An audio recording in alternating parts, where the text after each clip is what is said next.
True-life drama The Lost City of Z brings the tale of Edwardian explorer Percival Fawcett to the big screen. It's based on the best-selling book by David Grann, who found the process of his words being adapted to the silver screen surreal. Give me a hand. Don't be afraid. You dream to be in a forest. The Lost City of Z is about British explorer Percival Fawcett. Don't go. He'll not know you when you return. He disappeared while searching for a fabled lost city in the Amazon in the 1920s. The movie is based on the best-selling book by David Grann. The writer admits there were some ups and downs during his first foray into the movie business. About your lost city. This was my first book, but it was also my first introduction to Hollywood. And I got the call back, and I think it was like 2008 or 2009, from a producer saying they wanted to make a film of my book, and they wanted James Gray to direct, and I loved James Gray. I had seen his films before. And I was a little bit naive. I ran and told my wife, I said, they're making a movie of my book, and it's going to be in theaters next year. And then 2009 came, and 2010, and 2011. And here we are in 2017. And the thing I discovered is that it is even harder to make a movie than it is to trek through the jungle searching for a lost city. But it was well worth the wait. It's a terrific movie. Grann followed Fawcett into the Amazon himself while he was researching his book, and he returned to the jungle when Gray was filming in Colombia. Major, we lost the Indian. And that's when he first met Charlie Hunnam, the actor who brought Fawcett to life.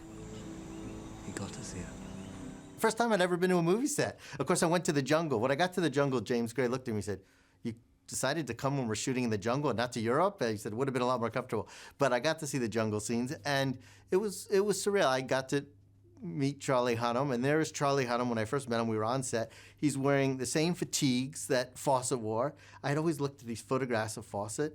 Here was this man standing before me wearing the fatigues, covered in mud, sweating, eaten by bugs. He'd been starving himself so that he would fit the role, and it was just strange. I was like, Charlie Hunnam, like Percy Fawcett. If we may find a city.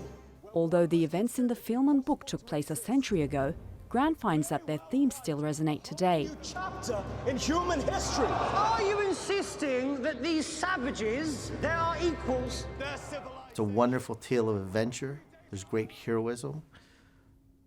But it's also about, on a profound level, about racial prejudice.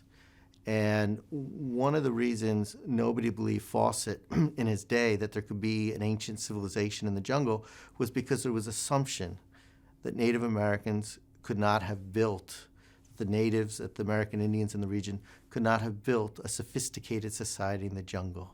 And that prejudice blinded and clouded our judgment.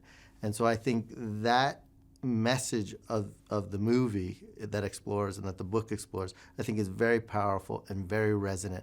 And one of the things that is important to understand is that here we are nearly a century later, and we archaeologists are making discoveries on a regular basis of ancient ruins, ancient settlements, both where Fawcett disappeared, areas that Fawcett had visited, and other areas as well.